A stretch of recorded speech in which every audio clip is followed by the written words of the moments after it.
Wings of Fire, the fan-made audiobook. Chapter 2.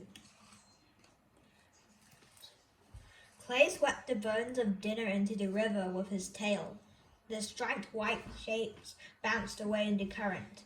Fires flickered around the edges of the great central cave. Echoing space yawned overhead, dripping the stalactites with huge teeth. The cave dome was big enough for 6 full-grown dragons to fit across with their wings extended. The underground river flowed along one wall, muttering and gurgling as if it was plotting its own escape. Clay glanced at the 2 small sleeping caves that opened into the hall, currently empty, and wondered where the other dragonettes had gone while he was cleaning up. "Aha!" yelled a voice behind him. Clay threw his wings above his head. "What did I do?" he yelped. "I'm sorry, it was an accident. Or if it was an extra cow, Dean said I could have it because Webbs would be out late. But I'm sorry, I can skip dinner tomorrow." A small snout poked his back. A small snout poked his back between his wings. "Calm down, silly," Sunny said. "I wasn't eyeing you." "Oh." Clay smoothed his crest and twisted it around to look at her, the smallest and last hatched of the dragonettes. Her pale lizard tail was disappearing into her mouth. She grinned at him. "That was my fierce hunting cry," she said. "Did you like it? Was it scary?" "Well, it was certainly surprising," he said. "Lizards again? What's wrong with cows?" "Bleach. Too heavy," she said. "You look all serious just thinking." He was glad Kestrel and Dean didn't read minds like Nightwing dragons. He hadn't been able to stop thinking about the idea of escape all through dinner. Clay lifted one of his wings and Sunny nestled in close to him. He could feel the warmth from her golden scales radiating along his back. Sunny was too small and the wrong color, tawny gold instead of sand pale, like most sandworms, but she gave off heat like the rest of her tribe. "Dune says we should go study for an hour before bed," she said. "The others are in study cave already." Dune, the maimed dragon who taught them survival skills, was a sandworm, and so was Sunny, more or less. There was something not quite right about the littlest dragon. There was something not quite right about the littlest dragonette. Not only were her scales too golden, but her eyes were gray-green instead of glittering black. Worst of all, her tail curled an ordinary point, like the tails of most dragon tribes, instead of ending with a poisonous barb that was a sandwing's most dangerous weapon. As Kestrel often said, Sunny was completely harmless. And what good was a harmless dragon? But her egg fit in the instructions in the prophecy, so she was their wings of sand, whether the townspeople liked it or not. But of course, there was no wings of rain in the prophecy at all.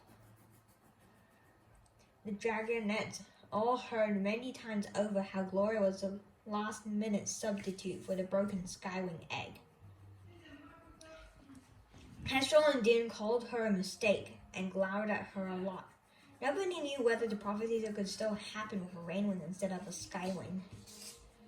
But from what Clay knew of the skywings, he was very glad they had Gloria instead of another grumpy, fire-breathing Kestrel under the mountain. Besides, if anyone was likely to mess up the prophecy, it was him, not Sunny or Glory. Glory or Sunny. "Come on," Sunny said, flicking him with her tail. He followed her across the central cave.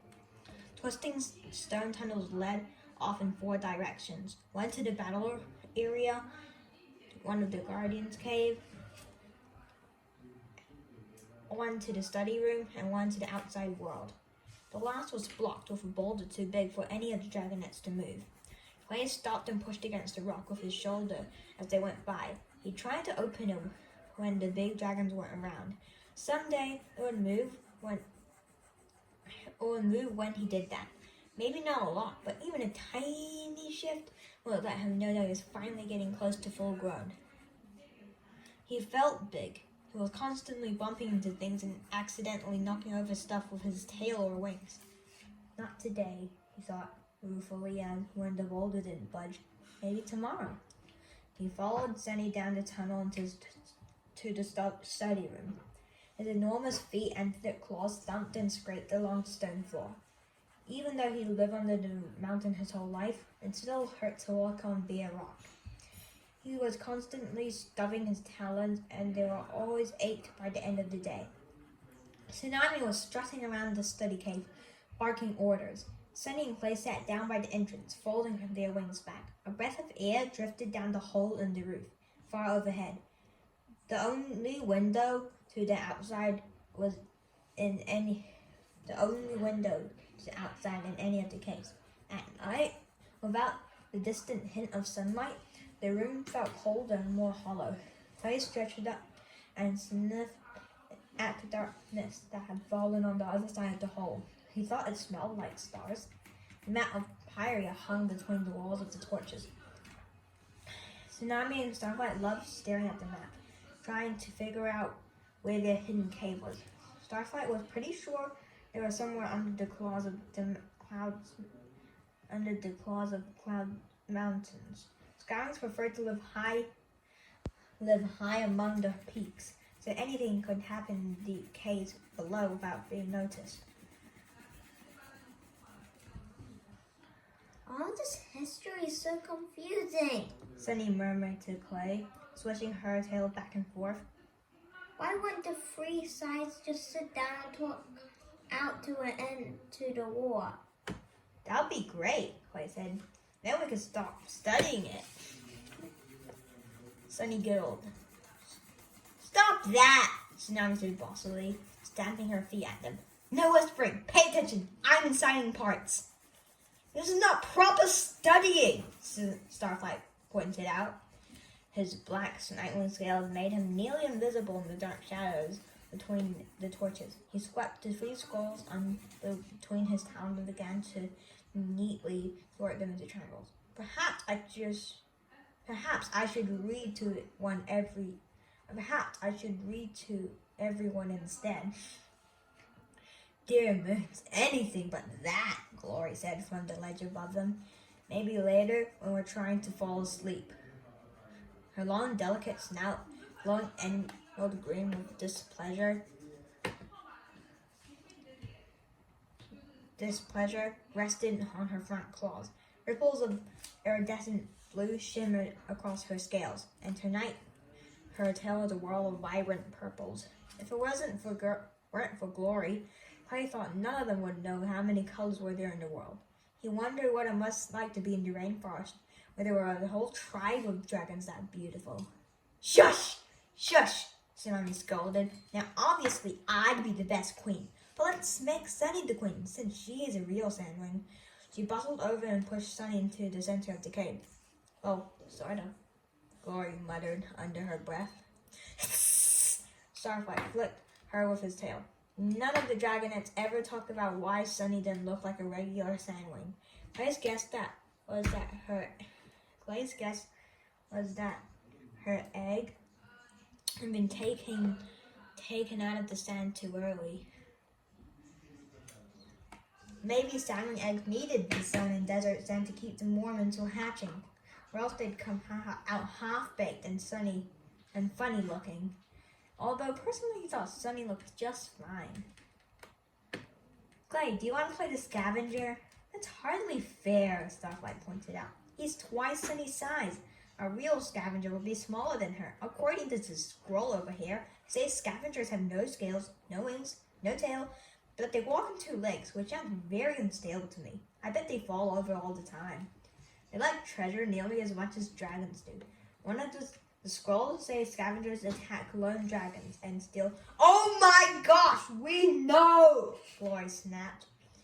We were all here for fascinating lectures about them. Don't make me come down here and bite you, Starflight. I'd like to meet a real scavenger, Clay said. I'd rip off its head and eat it. He pounded with his front talons on the stone below them. I bet it would taste better than the mouthfuls of feathers Kestrel keeps bringing us.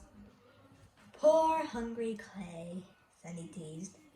When we're free, we'll go find a scavenger nest and eat all of them, Tsunami promised, nudging Clay with one wing. Sunny blinked. When we're free? Oops. Tsunami and Clay exchanged glances. Sunny was sweet and trusting, and absolutely terrible at keeping secrets. I mean, after we fulfilled the prophecy, of course, Tsunami said. Clay, be the scavenger. Here, this can be your claw. She swung her long tail in an arc and smashed the stalagmite loose. Shards of rock flew across the cave, and other dragonets stuck. Clay hefted the sharp rock spear in his claws and grinned wickedly at Sunny.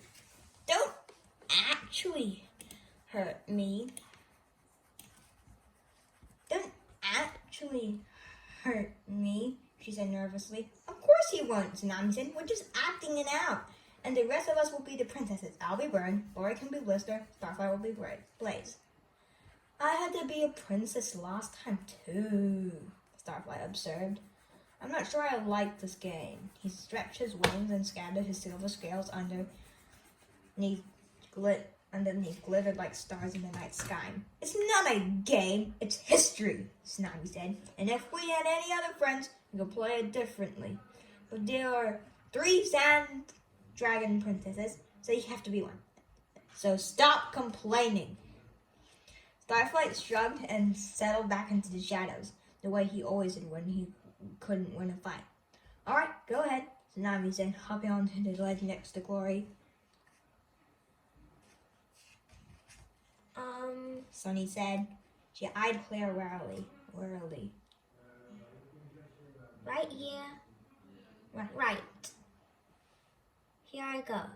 La la la la la. I'm Queen Oasis, the Queen of Sandwinds. I'm so very important and royal and stuff.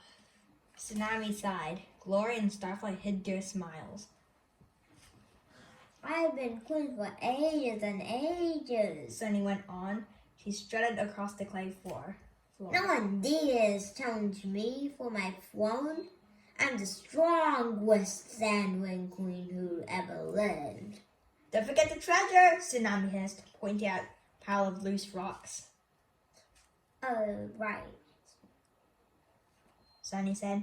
It's probably because all my piles... Treasure! I have so much treasure.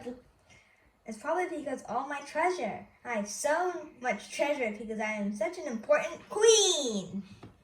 She swept the rocks towards her and gathered them between her talons. Did somebody say treasure? Clay bellowed, leaping out of the rock behind the large formation. Sunny yelped with fright. No, Tsunami called. You're not scared. You're Queen Oasis, the big bad queen of the Sandwings. Sand dragons. Right, Sunny said. Roar! Where is this tiny scavenger doing in the kingdom of sand? I am not afraid of tiny scavengers. I shall go out there and eat him in one bite. Lori started giggling so hard she had to lie down and cover her face with her wings.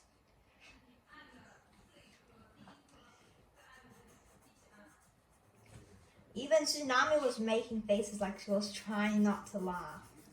Clay swung his stalagmite in a circle. Squeak, squeak, squeak, squeak, he shouted. And other annoying scavenger noises. I'm here to steal treasure from a magnificent queen.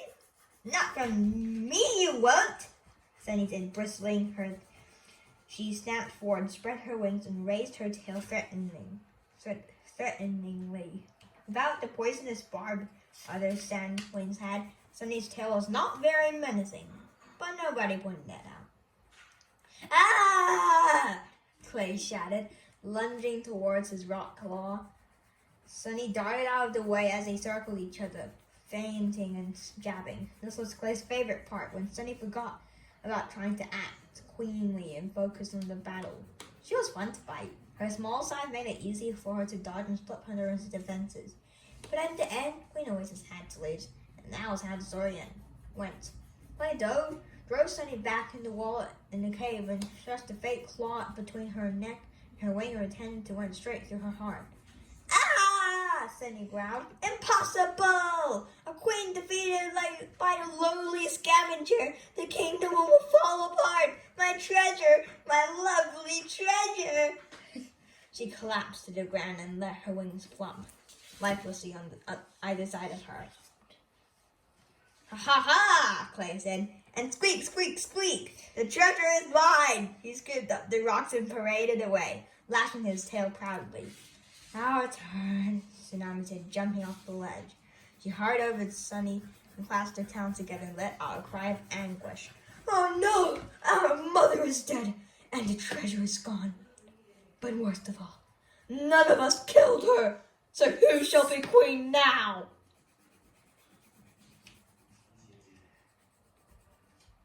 I was about to challenge her, Glory cried. She flapped her wings dramatically. I would have fought her to the death for the throne. I should be queen. No, I should be queen, Tsunami insisted. I'm the eldest and biggest and would have challenged her first. They looked and turned to Starflight, hidden in the shadows. The black dragon looked as if he was trying to become more invisible.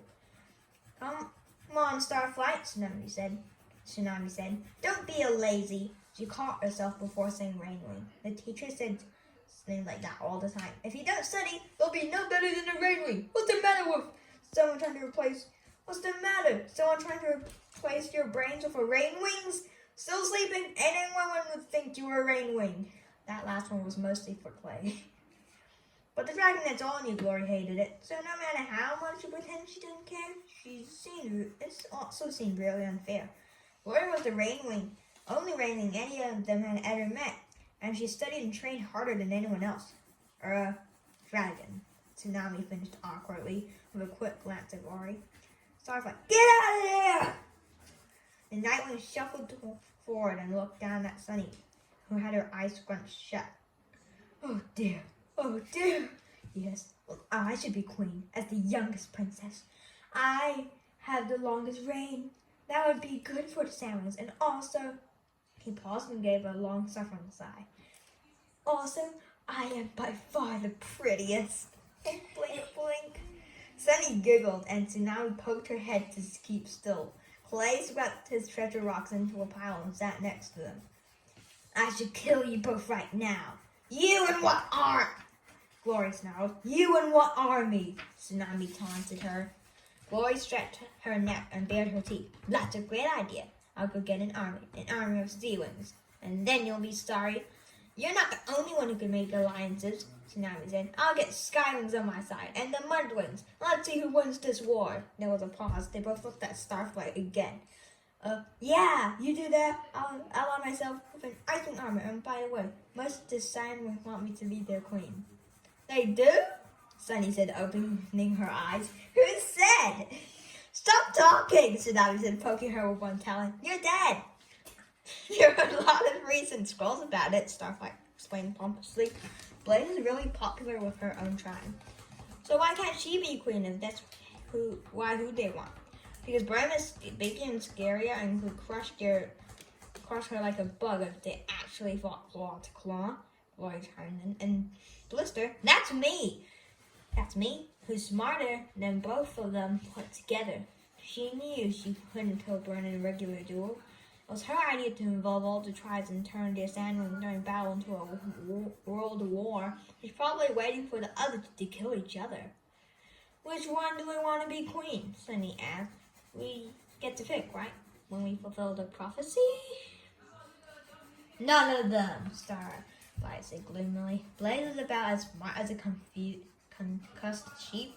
Blister is most likely plotting to become queen of the tribe somehow, and if Burn wins, she'll probably keep the war going just for fun.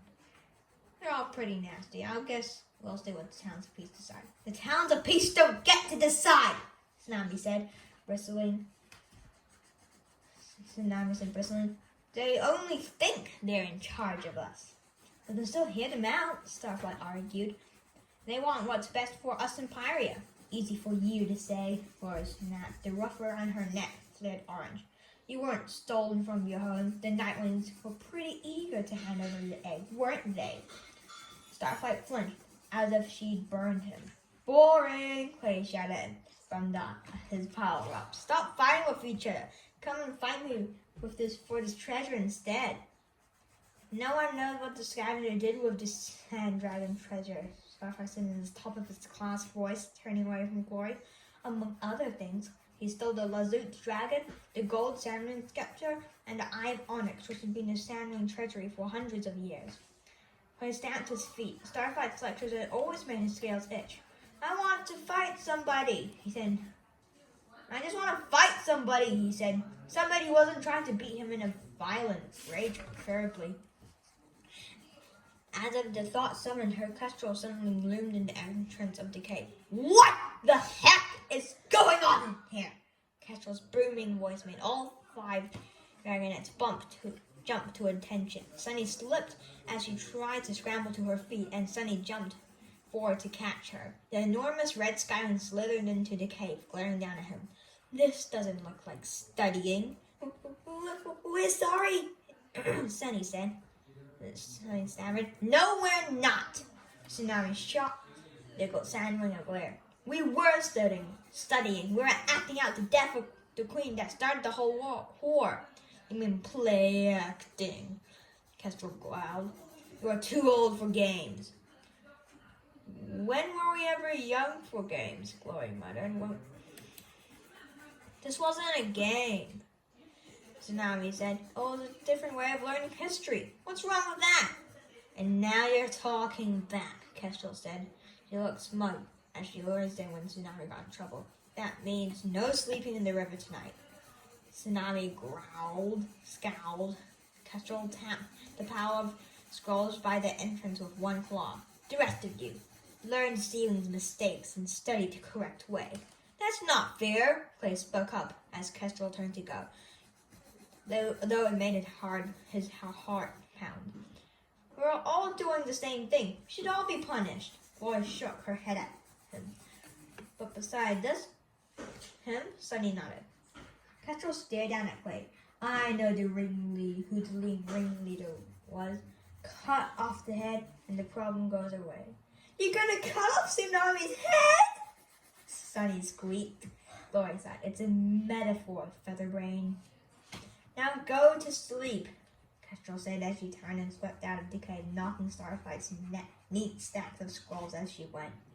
She nudged Tsunami's dark blue shoulder with his snout. Sorry, we tried. I know, thanks, Tsunami said, brushing her wing against his. Hey, Sunny, would you mind taking those scrolls back into our sleeping cave? The small gold dragon brightened. Sure, I can do that. He hurried to the entrance, gathered scattered scrolls in her front talons, and whisked out of the cave. I can't stand this anymore, Tsunami said as soon as Sunny was gone. We have to get out of here.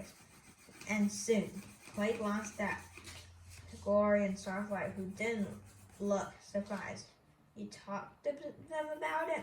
Of course, Tsunami said. I needed their help figuring out an escape plan. Kate couldn't help notice but that she hadn't asked him for any escape plan ideas. Even the dragons who liked him thought he was pretty useless. I'm not sure we're ready, Starflight said, wrinkling his forehead. There's so much we haven't learned yet. That's what the teachers want us to think! Sammy's blue scales shifted as though she shook herself from head to tail. But we'll never know until we get out of this horrible cave and see the world for ourselves. We're about the prophecy. Shouldn't we wait for 2 more years? I don't see why. I'm a Tsunami. Destiny is destiny, right? So whatever we do must be the right thing. We don't need a bunch of ancient dragons telling us how to save the world. They're not the prophecy. When do we tell Sunny? Starflight said, glancing at the cave's dark opening. Not until the last minute, Tsunami said fiercely. You know she can't keep a secret. Starflight, promise you won't say anything to her. I won't, he said. I won't, he said. She's not going to like it, though. She thinks everything is great here. Of course she does. Tsunami said. She doesn't even care that we get treated like cracked eggs, and even though it's supposed to be the key to peace or whatever. She cares. She just doesn't whine about it. Youch. Tsunami growled to glare at Starflight with her gills pulsing. Say that to my face? I am saying it to your face. Or was I saying it to your rear end? It's easy to get the two confused. Faye ducks his head where Tsunami could even bare her teeth at him. Hey, quit snarling like each other, like mini kestrels, Faye said, standing up to keep his bulk between Tsunami and Starflight. Nobody's happy here. Sunny deals with it differently, that's all. But remember what we decided. We 5 stick together or else everything gets worse, right? Starflight hunched his wings forward, muttering. He's right, Glory said. The last thing we want is to be like kestrel webs were doing. Tsunami hissed for a moment and then shook herself. Alright, I know, I'm trying. But this place is slowly killing me, she said. Clay shivered at the fierce look on her face. Would not want to be the dragon standing in her way. As soon as we have a plan, we go, Tsunami said, looking at them each in the eye. Let's see them force our destiny on us when they can't find us anymore. So that's the whole chapter. Please like and subscribe, and I'll see you in the next video. Bye!